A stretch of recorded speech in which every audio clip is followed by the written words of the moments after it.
നോക്കിയാണോ വണ്ടി ഓടിക്കുന്നത്? നേരെ നോക്കിയാണോ വണ്ടി ഓടിക്കുന്നത്? അതുകൊണ്ടല്ലേ താഴെ ഞാൻ സഡൻ ബ്രേക്ക് ഇട്ടതാ. വണ്ടി എടുത്ത് മാറ്റണോ? ആജ്ഞാപിക്കരുത്, അപേക്ഷിക്കൂ. ഇയാള് വണ്ടി എടുക്കുക. വണ്ടി ഞാൻ എടുക്കും. എന്റെ പൊന്ന് സാഗർ സാറേ, ഇനി ആ തീക്കളി വേണ്ട. ഒരു മണിക്കൂർ നേരം മരണത്തെ മുന്നേ കണ്ടുകൊണ്ടാ ഞാൻ ഈ വണ്ടിയിലിരുന്നത്. മരണം രംഗബോധമില്ലാത്തൊരു കോമാളിയാണ്. ആഗ്രഹിച്ചിരിക്കുമ്പോൾ അവൻ വരില്ല, പ്രതീക്ഷിച്ചിരിക്കുമ്പോൾ അവൻ വരില്ല. വെടിയുണ്ടയുടെയും ബോംബിന്റെയും ഇടയിൽ കിടന്ന് യുദ്ധം ചെയ്യുന്ന പട്ടാളക്കാരൻ ലീവ് കിട്ടി നാട്ടിലെത്തുമ്പോൾ സ്വന്തം പെരടത്തിലെ തേങ്ങ വീണായിരിക്കും മരിക്കുന്നത്. വണ്ടി പുറകോട്ടെടുക്കാൻ. മുമ്പോട്ട് വെച്ച കാർ പുറകോട്ടെടുക്കുന്നവനല്ല ഈ സാഗർ കോട്ടപ്പുറം. ട്രാഫിക് ബ്ലോക്ക് ചെയ്തിട്ടാണോ തന്റെ ഒക്കെ പ്രസംഗം? വണ്ടി എടുത്ത് മാറ്റണോ? കാക്കിയെ ഭയക്കുന്നവനല്ല സാഗർ. ക്ഷമിക്കണം സാർ, ഇദ്ദേഹം സുപ്രസിദ്ധ നോവലിസ്റ്റ് സാഗർ കോട്ടപ്പുറം. സാർ, അദ്ദേഹം വെള്ളം അടിച്ച് കുറച്ച് ഓവറായി പോയതാ. തന്നോട് വണ്ടി എടുക്കാനല്ലേ പറഞ്ഞു? വണ്ടി എടുക്കും. എന്താ വന്നാട്ടെ സാർ വണ്ടി വണ്ടി എടുക്കും. സാറേ വണ്ടി മാറല. ഒന്ന് ചോദിച്ചോട്ടെ പോലീസുകാരെ, ഈ തഹസിൽദാരുടെ വീട് ഏതാണ്? ഈ തഹസിൽദാരുടെ വീട് ഏതാണെന്ന് പറയില്ല. ഓ, അപ്പോഴേക്കും പിണങ്ങിയോ? അല്ലേലും ഈ പോലീസുകാരിങ്ങനെ മഹാ തൊട്ടാവാടികളാ.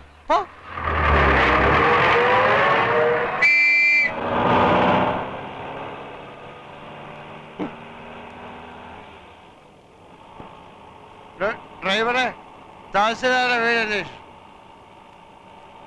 ചോദിച്ചു പോവാ.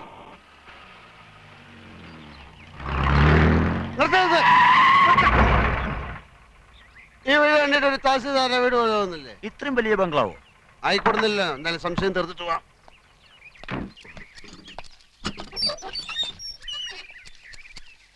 തഹസിൽദാരുടെ വീട് ഇതാണോ? തോട്ടക്കാരാ. തന്നോട് ഗേറ്റ് തള്ളി തുറക്കാൻ ആരാ പറഞ്ഞേ? തഹസിൽദാർ രാമകൃഷ്ണന്റെ വീടാണോ അല്ലയോ എന്നാണ് ചോദിച്ചത്. മുഖത്ത് കണ്ടില്ലേ? ഗേറ്റിൽ വലിയ അക്ഷരത്തിൽ എഴുതി വെച്ചിട്ടുണ്ടല്ലോ, അഡ്വക്കേറ്റ് ഗോപിനാഥൻ എന്ന്. എഴുതി വെച്ചത് മുഴുവൻ സത്യമാകണമെന്നില്ലല്ലോ. ഉദാഹരണത്തിന് ഞാൻ എഴുതുന്ന നോവലുകൾ വായിച്ചു കാണും തുഷാരങ്ങൾ, അത് മുഴുവൻ സത്യമാണെന്നാണ് വിചാരം. അല്ലേ? അല്ല, വെറും ഭാവന. ആനയുടെ വലുപ്പം ആനയൊക്കെ അറിയില്ല. കേരളം മുഴുക്കെ അറിയപ്പെടുന്ന നോവലിസ്റ്റാ സാറ്. മനുഷ്യ ഹൃദയങ്ങളെ എടുത്ത് അമ്മാനമാടുന്നയാൾ. ഞാൻ സാറിന്റെ ഒരു ആരാധകരാന്ന് അറിയാലോ. സാഗർ കോട്ടപ്പുറം വെള്ളമടിച്ച് ബഹളം ഉണ്ടാക്കിയത് നാളെ വല്ല പത്രത്തിലും വന്നാൽ ആർക്കതിന്റെ നാണക്കേട്? ആ പത്രത്തിന് കേരളത്തിലെ എല്ലാ പത്രവും വാരികയും എന്റെ ഒരു നോവല് കിട്ടാൻ നെട്ടോട്ടം ഓടുകയാണ്. എനിക്കെതിരെ ആരും ഒന്നും എഴുതുകയല്ല. എന്നാ സാർ വണ്ടി കയറി. അങ്ങനെയാണ് ഞാൻ വണ്ടി ഓടിക്കും. സാറ് വണ്ടി കയറി. വണ്ടി ഓടിക്കും.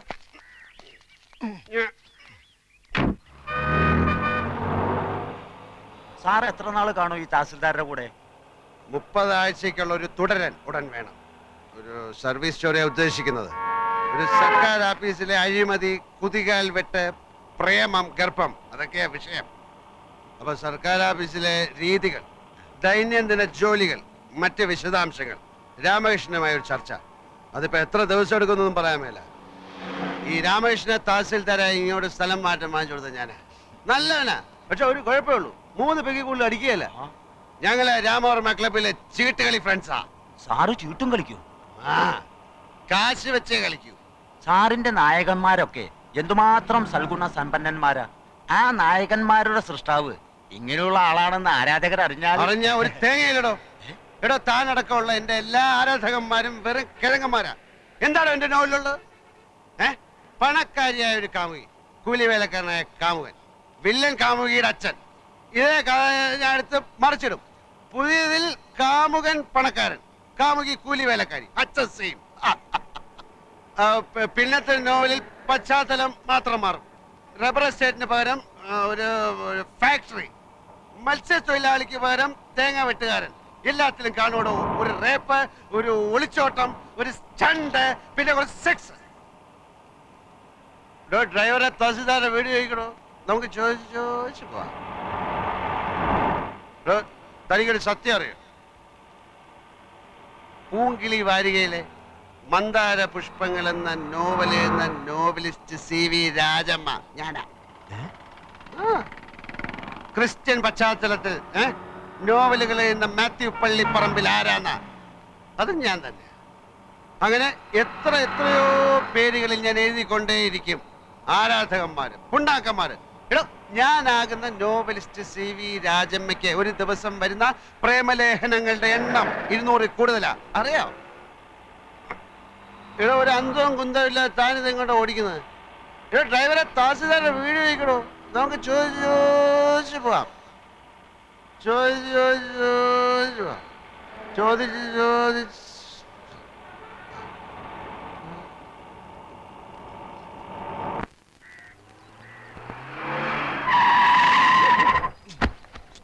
ആ ഇത് തന്നെ വീട്. ആരുടെ വീട്? ആരുടെ വീടാ സാർ അന്വേഷിച്ചത്? ഇവിടെ ഒരു ചോദ്യത്തിന് ഉത്തരം മറ്റൊരു ചോദ്യമല്ല. ആരുടെ വീട് എന്നാണ് ഞാൻ ചോദിച്ചത്. നമ്മൾ തഹസിൽദാരെ വീടെത്തി സാർ. തഹസിൽദാരുടെ വീട്. തഹസിൽദാർ കുപ്പിയിലെ ബാക്കിയില്ലേ? ഇനിയും വേണോ സാർ? കുപ്പിയില് ബാക്കിയില്ലേ എന്നാണ് ചോദിച്ചത്. തഹസിൽദാരെ! എടാ തഹസിൽദാരെ! Sir Get out. ഞാനും തഹസിൽദാരുമായിട്ടുള്ള ബന്ധം എനിക്ക് അറിഞ്ഞൂടാ. അപ്പൊ ഞാൻ ഇനി എന്ത് ചെയ്യണം സാർ? താൻ ഇതുവരെ എന്ത് ചെയ്തുകൊണ്ടിരിക്കുകയായിരുന്നോ അതന്നെ ഇനിയും ചെയ്താൽ മതി. Good night and pay this cash to that driver. തഹസിൽദാരെ! രാമകൃഷ്ണ! രാമകൃഷ്ണ! കൃഷ്ണ കൃഷ്ണ രാമകൃഷ്ണ! രാമകൃഷ്ണ! രാമകൃഷ്ണ!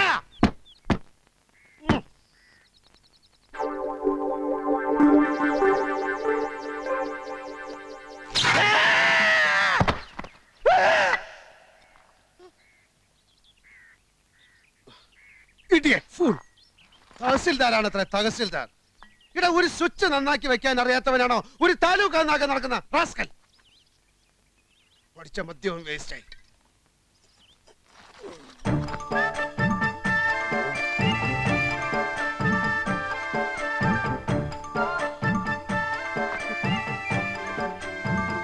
രാമകൃഷ്ണ!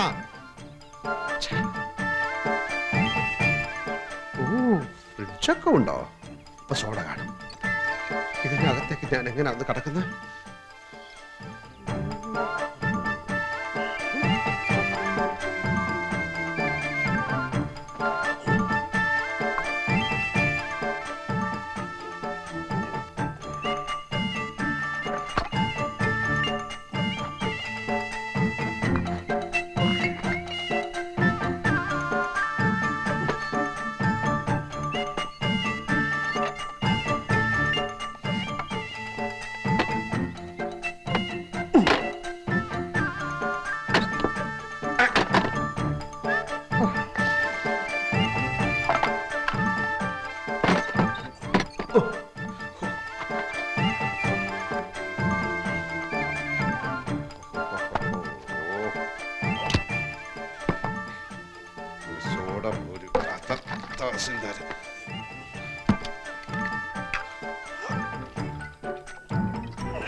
രാമകൃഷ്ണ!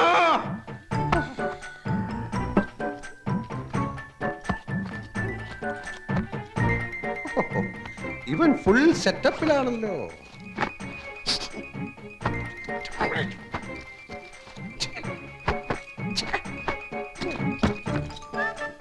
ഇതാരുടെ സാരി? ഇതിനിടെ ഇവ കല്യാണം കഴിച്ച? ചിലപ്പോ എന്റെ അമ്മയും സിസ്റ്റേഴ്സും ഒക്കെ വന്നു. കുറ്റകളൊക്കെ എവിടെ പോയി കിടക്കണം?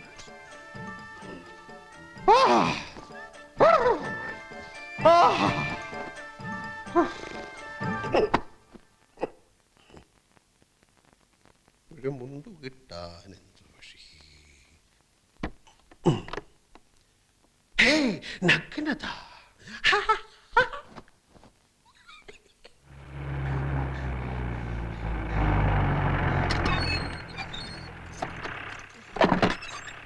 കാലത്ത് 8:30.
കഥക് തുറക്കൂ, ഞാനൊരു എഴുത്തുകാരനാണ്. ഹലോ, കഥക് തുറക്കൂ, കഥക് തുറക്കാൻ.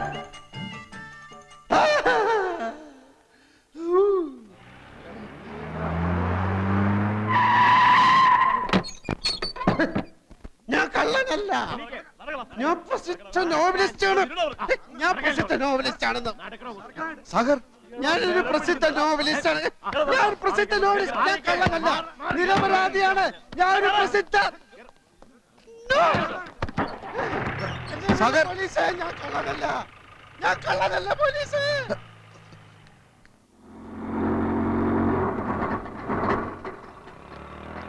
ഇപ്പൊ ഇവിടെ ഒരാൾ അറസ്റ്റ് ചെയ്തോണ്ടോ? അയ്യോ, മോഷ്ടിക്കാനൊന്നും അല്ല മാഡം, ഒരബദ്ധം പറ്റിപ്പോയതാ. അദ്ദേഹം പ്രസിദ്ധനായ നോവലിസ്റ്റ് അല്ലേ? യെസ് യെസ്, അത് വേണ്ട വിധത്തിൽ ഞാൻ കൈകാര്യം ചെയ്തോളാം.